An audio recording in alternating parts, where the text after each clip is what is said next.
Hey, this is Dylan with RepairSpots, and today in this video I'll be showing you how to use the Money In, Money Out feature. In order to use this feature, we'll just go to the side menu here, and we'll go down to Sales Reports. Here where we have our sales, we'll be able to go down here to this button with the dollar on it.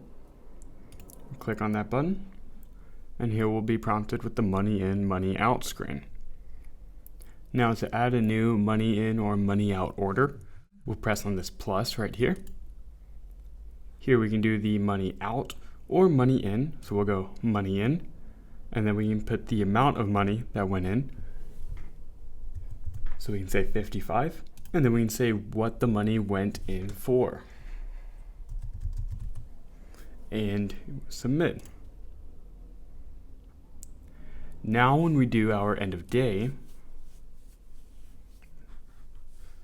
type in our employee code,